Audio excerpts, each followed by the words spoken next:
Wa ammal arkan allati la yasihhul hajju dunaha fa khamsatun. Adapun rukun-rukun yang haji menjadi tidak sah tanpa satu rukun itu ada 5. Yang pertama, rukun pertama adalah al-ihram, yaitu ihram dari miqat. Ya. Nanti akan ada ihram, akan ada tahallul. Nah, ibarat kita mau masuk sholat, kita mulai dengan takbiratul ihram, ya. Takbiratul ihram. Nah, begitu pun juga nanti ketika kita berhaji, kita mulai haji kita itu dengan berihram dari miqat. Artinya membaca niat dan dari tempat-tempat yang sudah ditentukan oleh syariat. Nah, begitu pun juga nanti dalam sholat, ketika kita sudah mulai berihram, maka kita sudah mulai terikat dengan hukum-hukum sholat yang ada. Artinya setelah kita berihram, takbiratul ihram, kita tidak boleh berbicara, kita tidak boleh makan, kita tidak boleh minum. Begitupun juga ketika berhaji, ada pantangan atau larangan-larangan yang kita menjadi terikat dengannya apabila kita sudah mulai berihram. Nah, kemudian nanti kapan bolehnya? Kalau dalam sholat kita akan salam, ya, salam ke kanan dan salam ke kiri. Itu adalah tahallul. Artinya kita lepas dari ikatan yang kita sudah ikat bersama Allah SWT sejak takbiratul ihram. Nah, begitupun juga dalam haji, kapan kita lepas dari ihram kita, maka nanti ada namanya tahallul dengan al-haq, yaitu mencukur, ya. Yang pertama adalah ihram dari miqat, kemudian yang kedua adalah tawaf. Tawaf yang dimaksudkan di sini yang menjadi rukun haji adalah tawaf ifadah, ya. Karena ada berbagai macam jenis tawaf, ada tawaf sunnah, ada yang disebut dengan tawaf qudum, ada yang disebut dengan tawaf wada'. Nah, tawaf sunnah yang artinya yang kita lakukan kapan saja, ya. Ketika kita bahkan setiap kita masuk Masjidil Haram itu sangat disunahkan kita mulai dengan tawaf, ya. Karena kalau kita masuk masjid, maka masjid-masjid lain selain Masjidil Haram kita sangat disunahkan untuk melakukan tahiyatul masjid. Dan yang menjadi tahiyatul masjid itu adalah sholat sunnah 2 rakaat. Ketika di Masjidil Haram, yang menjadi tahiyatul masjid kita ketika masuk Masjidil Haram itu boleh sholat, ya. Tetapi yang lebih dianjurkan daripada sholat adalah tawaf. Artinya begitu kita masuk Masjidil Haram, jika memudahkan, jika kondisi mataf atau tempat tawafnya itu lega, ya, maka lakukanlah tawaf sebagai penghormatan kepada Masjidil Haram. Dan sering kita dengar bahwa nanti ketika kita di Masjidil Haram memang banyak ibadah yang bisa kita lakukan, ya, tapi dianjurkan lakukan perbanyak ibadah yang tidak bisa kita lakukan di selain Makkah, ya. Misalnya kita di sana memang dianjurkan untuk memperbanyak membaca Al-Quran, memperbanyak bersedekah dan lain-lain. Tapi itu membaca Al-Quran, bersedekah dan lain-lain bisa kita lakukan setelah kita pulang. Tapi ada ibadah yang tidak bisa kita lakukan setelah kita pulang, seperti tawaf, ya. Maka perbanyaklah tawaf, perbanyak umrah sunnah. Wa tawafu. Nah, kemudian ada tadi yang kita sebut dengan tawaf qudum. Nah, tawaf qudum ini berlaku hanya untuk orang-orang yang haji ifrad. Nanti kita akan lihat haji itu ada 3 jenis, ada ifrad, ada qiran, ada tamattu. Nah, bagi orang-orang yang berniat haji ifrad, ketika dia datang, kalau kita tamattu kan langsung umroh, ya. Umroh, selesaikan tawaf, sa'i, tahallul, baru kita lepas pakaian ihram kita, hidup seperti biasa. Tidak ada pantangan-pantangan sampai nanti tiba waktunya dekat hari Arafah kita ihram lagi dari hotel masing-masing. Nah, tapi bagi orang yang haji ifrad, nyampe sana dia kan tidak umroh, artinya tidak perlu, sebenarnya tidak wajib tawaf, tidak wajib sa'i seperti kita yang tamattu. Nah, dia disunahkan untuk melakukan tawaf qudum. Ya, tawaf yang dilakukan oleh orang yang haji ifrad itu disebut dengan tawaf qudum. Nah, itu sunnah, berarti bukan rukun, ya, bukan rukun. Kemudian ada namanya tawaf wada'. Nah, Tawaf wada ini juga bukan rukun, melainkan menurut mazhab Syafi'i itu adalah wajib, ya. Adalah wajib, yang dimana wajib itu nanti kita akan lihat ada wajib-wajib yang perlu dimajbur, perlu ditambal dia kalau kita tidak lakukan dengan dam. Nanti kita akan lihat apakah termasuk haji, apakah termasuk tawaf wada itu. Bahkan banyak ulama lain selain mazhab Syafi'i yang mengatakan sunnah, ya, sunnah tawaf wada. Nah, oleh karena itu nanti kita akan lihat kondisinya kalau ada orang-orang tua atau orang sakit yang sekiranya tidak bisa atau berat atau akan membuat sakitnya semakin parah untuk melakukan tawaf wada, bisa ambil pendapat yang membolehkan untuk tidak tawaf wada. Nah, itulah kemudahan-kemudahan dalam melakukan haji, ya. Wa tawafu, jadi yang dimaksudkan dengan tawaf yang menjadi rukun di sini adalah tawaf ifadah, yang dimana syarat daripada tawaf ifadah itu adalah harus dilakukan setelah wukuf di Arafah. Wasa'yu dan sa'i, wasa'yu ba'dah dan sa'i setelahnya. Wal wukufu bi Arafata dan wukuf di Arafah. Wal halq, yaitu pada tanggal 9 Zulhijjah. Wal halqu dan mencukur, artinya dipotong rambutnya beberapa helai saja, hanya untuk simbol bahwa kita bertahallul. Wal halqu ba'dahu 'ala qaul, menurut beberapa qaul, artinya tidak disepakati oleh semua ulama bahwa mencukur itu atau memotong rambut sebagai tahallul itu sebagai rukun. Wa arkanul umrati kadzalika idzal wukuf. Rukun-rukun umrah itu sama dengan rukun-rukun haji kecuali tidak ada wukuf. Nah, kalau rukun haji itu 5, maka rukun umrah itu ada 4. Ihram, tawaf, sa'i, dan al-halq atau mencukur. Itu adalah rukun. Yang dimaksudkan dengan rukun adalah apabila kita tidak lakukan maka haji kita tidak sah. Nah, di sini sekarang akan dijawab dengan di sini akan diteruskan dengan pembahasan wajib-wajib haji. Wajib-wajib haji apabila hukumnya wajib kita lakukan apabila tidak kita lakukan itu bisa ditambal dengan dam. Haji kita tetap sah. Wal wajibatul majburatu bid-dam sittah, dan wajib-wajib haji yang bisa diganti dengan dam itu ada 6. Al-ihram, jadi dam ini bukan kambing, bukan hanya kambing, tapi nanti ada macam-macam jenis dam, ya. Nanti akan dirincikan di sini. Al-ihram minal miqat, yang pertama adalah berihram dari miqat. Nah, berihram itu rukun, tapi berihram dari miqat itu adalah wajib, ya. Artinya kalau misalnya kita sudah lewat dari batasan miqat, misalnya kita datang dari Indonesia, kemudian kita sudah lewat dari Yalamlam, baru kita ingat kita belum berihram, maka silakan berihram, ya, tapi bayar dam karena melewati miqat tanpa berihram. Faman tarakahu wajawazal miqat muhillan fa'alaihi syatun. Nah, kecuali misalnya dia melakukan perjalanan darat, dia lewat batasan miqat, kemudian dia ingat dia boleh kembali, ya, boleh kembali ke tempat miqatnya, kemudian dia membaca ihram di sana dan gugurlah kewajiban untuk membayar dam kalau dia bisa kembali. Nah, tapi bagaimana dengan orang yang tidak bisa kembali, maka dia membayar dam. Faman tarakahu, barang siapa yang meninggalkan ihram wajawazal miqat dan melampaui miqat muhillan dalam keadaan halal, ya, tidak dalam keadaan ihram, fa'alaihi syatun, maka dia wajib membayar seekor kambing. Wa ammar ramiyu fa fihi dam qaulan wahidan. Adapun melontar, kalau kita tinggalkan melontar ini, yang kita ketahui bahwa melontar itu dilakukan pada hari tanggal 10 itu Zulhijjah, artinya hari Idul Adha, hanya melontar di Jamratul Aqabah, ya, 7 butir batu.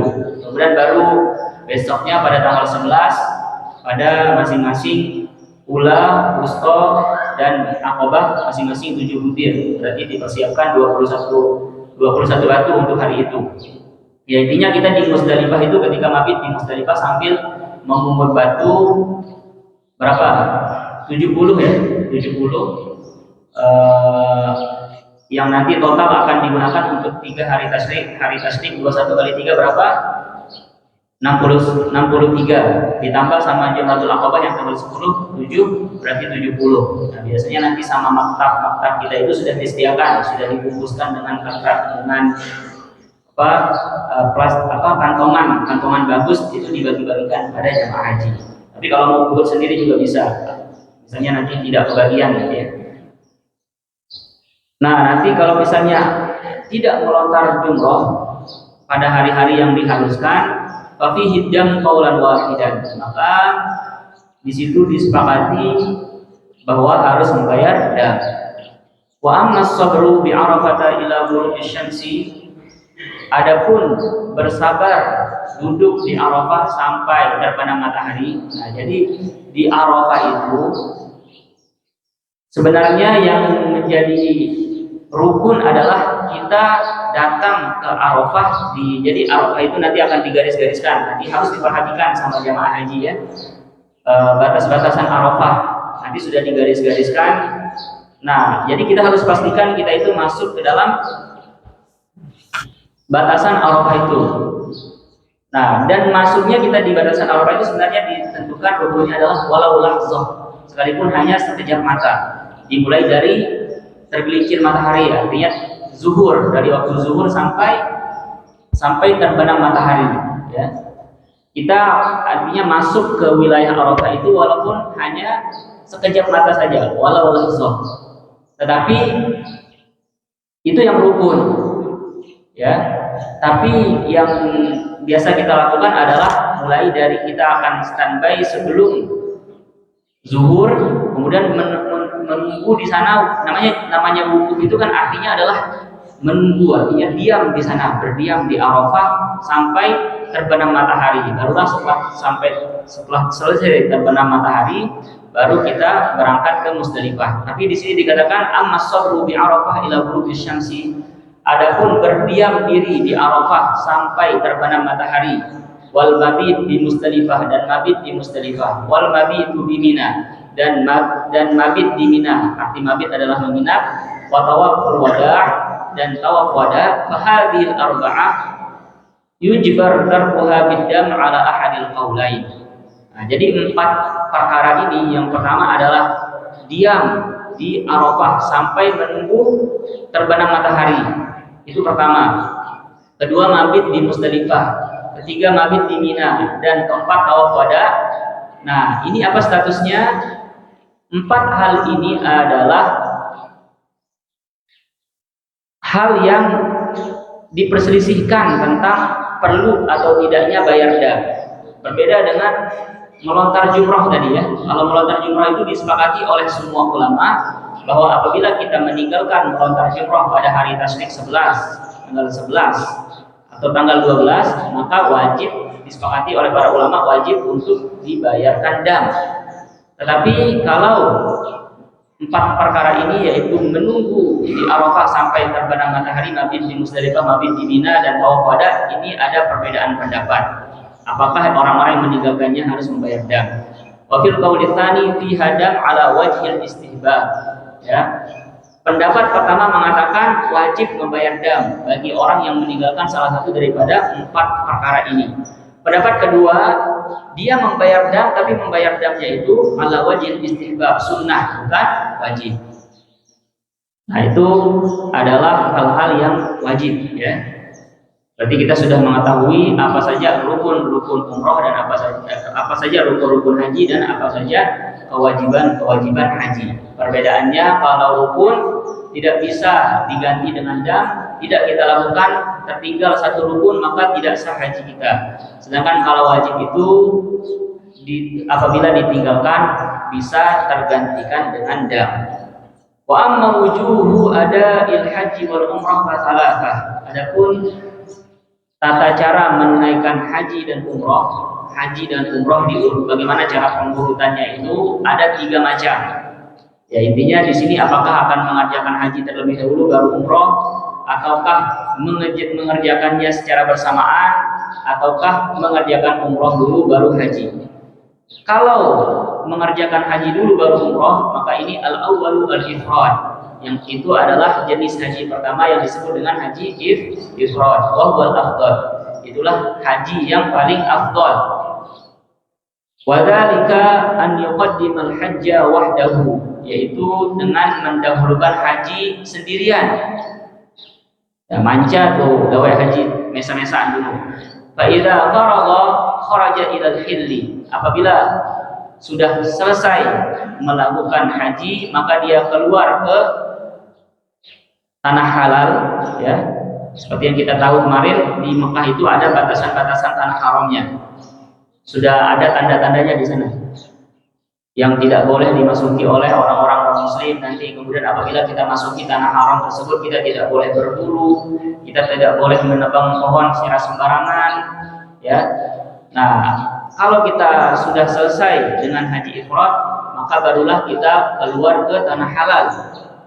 Fa ahrama wa i'tamara. Maka dari tanah halal dia melakukan ihram, wa i'tamara, dan barulah berumrah. Dia berihram untuk umrah, berarti dia meniatkan nawaitu pertama-tama ketika datang dari Indonesia, nawaitu al-hajjah langsung, ya. Kalau dia mau ifrad, nawaitul hajjah wa ahramtu bihi lillahi ta'ala. Selesaikan semuanya manasiknya, wukuf, kemudian tawaf ibadah, kemudian sa'i, barulah dia tahallul, pergi lagi ke tanah halal. Seperti yang kita katakan tadi kalau kemarin sebelumnya, kalau kita sudah masuk ke Mekah untuk pertama kali, ya, miqat kita itu kalau mau umrah adalah keluar ke tanah halal, ya. Keluar dari batasan tanah haram. Di sana dia berihram untuk umrah. Dia mengatakan nawaitul umrata wa ahramtu biha lillahi ta'ala. Baru dia selesaikan rukun-rukun umrah, yaitu tawaf, sa'i, kemudian tahallul. Wa afdalul hilli li ihramil umrah al-ji'ranah. Tempat halal, lokasi tanah halal terbaik untuk memasang niat ihram umrah adalah ada 3 di sini, yaitu yang pertama yang paling afdal adalah Ji'ranah. Kemudian yang kedua adalah At-Tan'im. Kemudian yang ketiga adalah Hudaybiyah. Ya. Jadi kalau seperti yang kita katakan bahwa untuk melakukan umroh itu tidak disyaratkan sebenarnya di tempat 3 ini. Cukup keluar dari batasan tanah haram. Di sana dia membaca niat ihram. Tapi yang paling afdal adalah 3 tempat ini. Kenapa Ji'ranah? Karena Rasulullah SAW sendiri pernah 2 kali berihram dari Ji'ranah, yaitu ketika beliau Umratul Qadha pada tahun 7 Hijriah, dan ketika juga beliau melakukan beliau pergi ke Taif, ya. Beliau melakukan perang namanya Ghazwatul Hunain, perang Hunain. Nah, kembali beliau dari Taif itu beliau singgah di Ji'ranah. Nah, di Ji'ranah itu beliau membagi-bagikan ghanimah, ya, ghanimah yang didapatkan di Taif. Karena terkenal Taif itu terkenal dengan kekayaan alamnya, banyak sekali ternak-ternak di sana. Nah, beliau singgah di Ji'ranah untuk membagi-bagikan ghanimah atau harta rampasan tersebut, sekaligus juga berihram, ya, berihram untuk umrah. Nah, berarti Rasulullah SAW berihram di Ji'ranah ini sebanyak 2 kali. Ketika beliau umrah pada Umratul Qadha, ya, pada tahun 7 Hijriah, dan ketika beliau melakukan, jadi pada tahun 8 Hijriah beliau datang dari Madinah ke Mekah untuk Fathu Mekah, ya, untuk menaklukkan Mekah. Nah, setelah selesai Fathu Mekah beliau lanjut untuk pergi ke Taif untuk menaklukkan Taif. Nah, dari Taif inilah beliau masuk Mekah singgah di Ji'ranah. Nah, itu berarti umrah kedua berlaku atau terjadi pada tahun 8 Hijriah, dan beliau mengambil miqat dari Ji'ranah. Makanya Ji'ranah itu menjadi tempat paling afdal. Kalau bisa nanti kita jamaah haji sesekali kalau memudahkan kita pergi ambil miqat di Ji'ranah. ya, karena keutamaan ini. Walaupun Ji'rana ini adalah tempat miqat paling jauh ya. Kalau misalnya kita mau cari taksi atau mau cari sewa bis, ini jauh lebih mahal daripada kita pergi miqat ke Tan'im.